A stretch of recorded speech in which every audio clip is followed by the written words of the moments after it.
The Sovereign International Treasury Monetary 1. Date the 1st of March 2022. Resolution No. 13th. Determination of the role of the USSR State Bank in the restructuring of the world financial and economic system and its architecture, activation of new functions. We are guided by previous resolutions and statements of the International Treasury Monetary 1. Reaffirming Resolution No. 1 of April 7, 2020 on the way out of the global financial crisis. Resolution No. 2 of the 2nd June 2020, the only way out of the global financial crisis.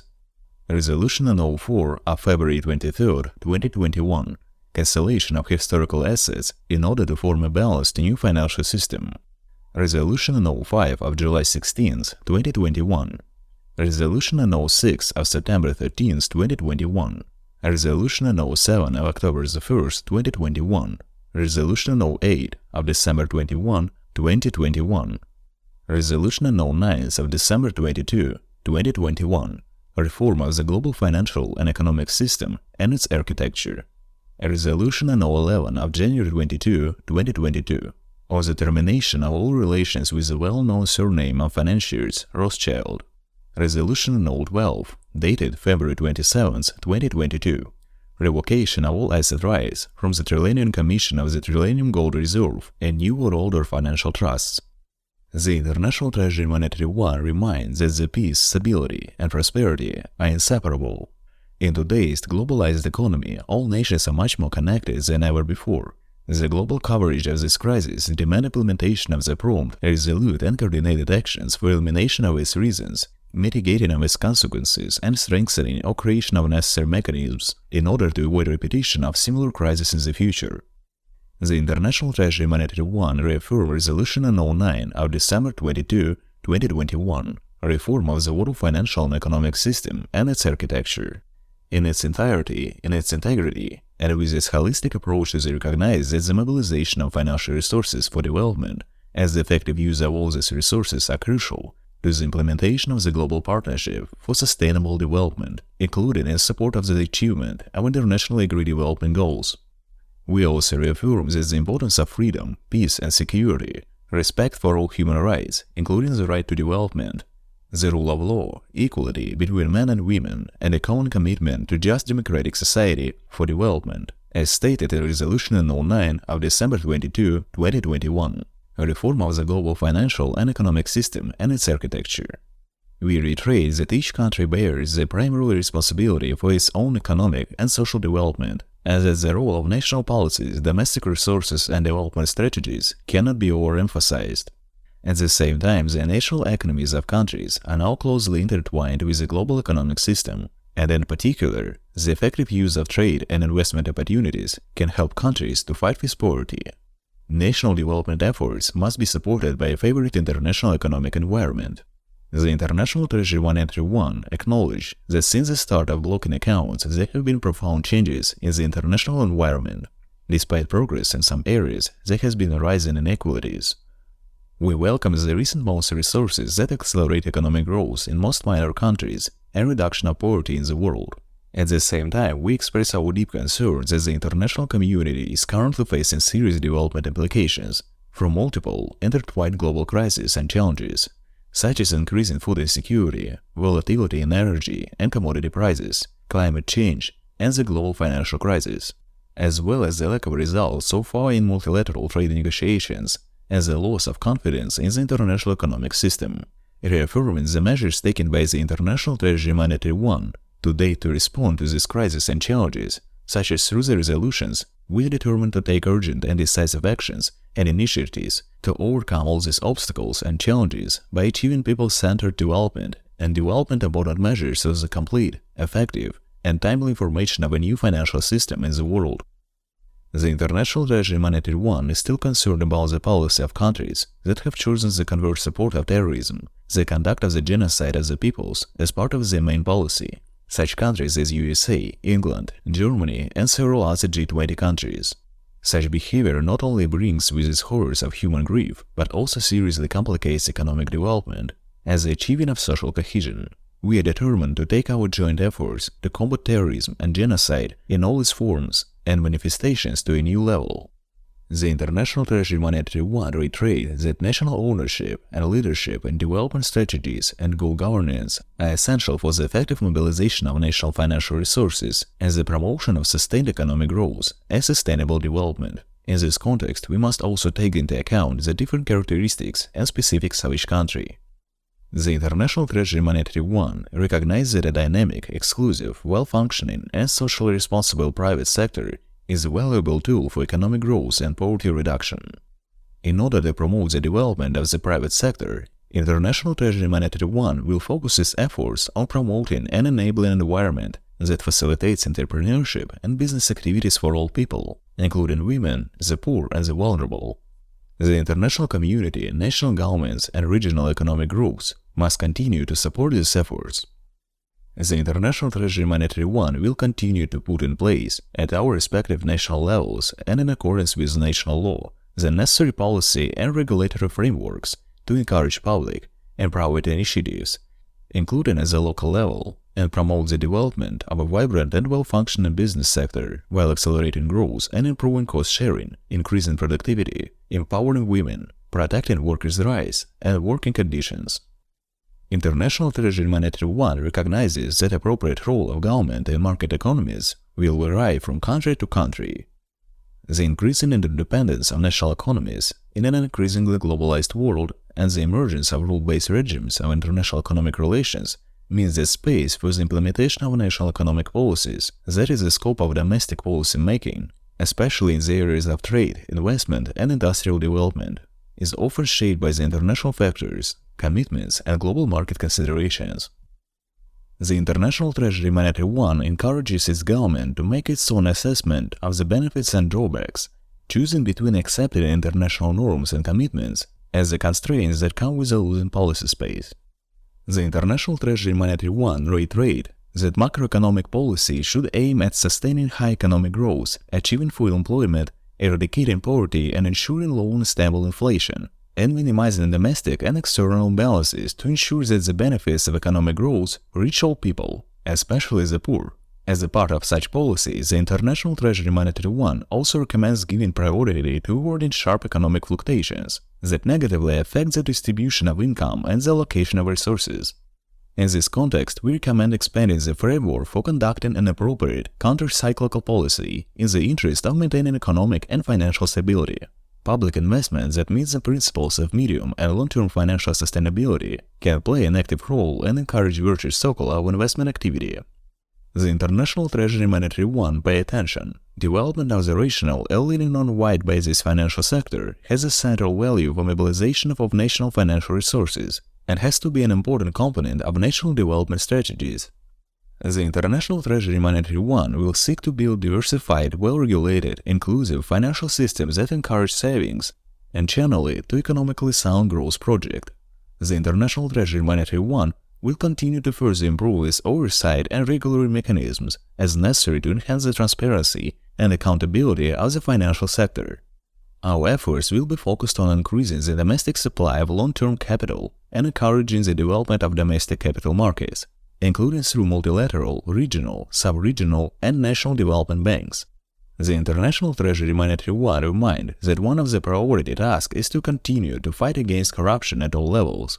The International Treasury Monetary One states that countries have made uneven progress in this area. Corruption affects both developed and developing countries, both public and private sectors.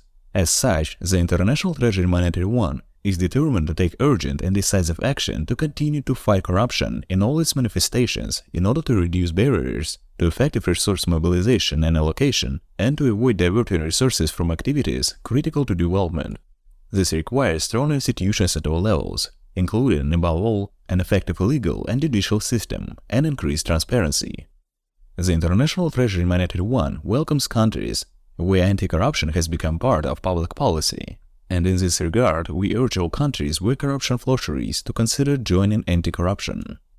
The current financial crisis, as well as the continuing weaknesses in the international financial system, once again confirms the need to strengthen the international financial architecture.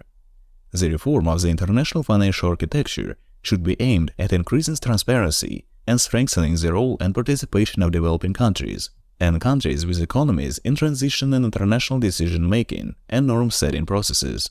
Therefore, the International Treasury Monetary One is determined to take appropriate and timely steps to improve the functioning of the international economic and financial system. The International Treasury Monetary One is committed to strengthening coordination between the organizations of the International Treasury Monetary One system and other multilateral financial, trade, and development institutions in order to promote economic growth, eradicate poverty, and ensure sustainable development worldwide. Collaboration with the International Treasury Monetary One needs to be enhanced of a clear understanding and a respect for their respective mandates and governance structures. To facilitate the development and effective implementation of strategies at all levels, the International Treasury Monetary One recommends that there be increased coordination and coherence among relevant ministries in all countries. The International Treasury Monetary One also recommends that international financial institutions and international development institutes continue to improve the coherence of development strategies in response to diverse needs and changing circumstances. To complement national development efforts, we call on all countries whose policies have implications for developing countries to intensify their efforts to develop strategies that are consistent with the objectives of sustained growth, poverty eradication, and sustainable development in developing countries. Having studied the documents, International Treasury Monetary One were convinced that the Bank of Russia is following the strict instructions of the International Treasury Monetary Fund (IMF) in choosing the country's economic policy, which is directed against the sovereign multinational people of the Russia, USSR. Thus, Russia is under pressure from the IMF, the EU countries, the United States, using economic leverage using the Central Bank of the Russian Federation, the President of the Russian Federation, the Cabinet of Ministers of the Russian Federation, the Federation Council, and the Parliament to achieve the interests of the United States. There is an invasion and an interference in the internal economy of the country, the enslavement of the population, the destruction of the poverty of small and medium-sized businesses. The International Treasury Monetary One reminds those illegal financial transactions, including transactions for the benefit of a foreign state or in the interest of a foreign state, or their citizens are prosecuted under the law of the USSR. Such actions during martial law for going over the side of the enemy are prosecuted by law with the capital punishment. The International Treasury Monetary One, following the implementation of the task set by Resolution No. 9 of the December 22, 2021, reform of the world financial system and economic system and its architecture came to a final, irrevocable decision and introduces the following decisions. In the world financial and economic system and its architecture, to improve the role of the State Bank of the USSR as the only financial regulator throughout the territory of the USSR. Immediately start activating all functions of the State Bank of the USSR, including printing of banknotes, postal items, and banknotes of the Union of Soviet Socialist Republics, USSR, Russia, Russian Soviet Federative Socialist Republic, RSFSR, coinage, management of all government accounts and debt obligations, as well as the supervision of the banks of Russia, RSFSR, in cooperation with the FSB, the KGB of the USSR. The State Bank of the USSR in the world financial and economic system and its architecture should be responsible for international monetary and financial policy, including foreign exchange interventions. The State Bank of the USSR should be responsible for the stability of the financial system, implement monetary policy, make decisions on changing the interest rate, issue the rule and control risks in the financial markets. The State Bank of the USSR must assume the functions of maintaining a balance between public interests in the USSR and the interests of commercial banks, supervision and regulation of the banking system of the USSR, protection of interests of investors and clients of credit institutions, regulation and stabilization of financial markets, risk control, participation in the functioning of the system of international and domestic payments, elimination of liquidity problems at the local level and provision of loans to credit institutions, strengthening the role of the USSR in the world economy, provision of depository services for national governments and official international institutions. Assign part of the main functions previously assigned to the Bretton Woods institutions to the State Bank of the USSR. The State Bank of the USSR should promote the development of international cooperation, which is necessary in order to restore the maintaining international monetary and financial stability, and should be ready to quickly allocate sufficient resources to help countries overcome crises. The State Bank of the USSR in conjunction with a special group of financial stability and other bodies, should make efforts to better identify vulnerabilities, anticipate potential stresses, and act quickly to play a leading role in crisis response. The State Bank of the USSR will also begin to play an important role in alleviating the difficulties facing countries. The State Bank of the USSR should continue within its respective functions to help developing countries cope with negative effects of external shocks, such as sharp fluctuations in commodity prices, for example, through a special fund of the State Bank of the USSR to mitigate the effects of external shocks. The International Treasury Monetary One also recognizes the need of allocation of special drawing right of State Bank of the USSR on the development purpose. The State Bank of the USSR should deal with the issues of improving the quality of banking supervision in the countries of cooperation, organize the exchange of information between central banks, develop common approaches to the control of banking activities, develop its uniform standards and guidelines, and make recommendations to the central banks of countries and republics.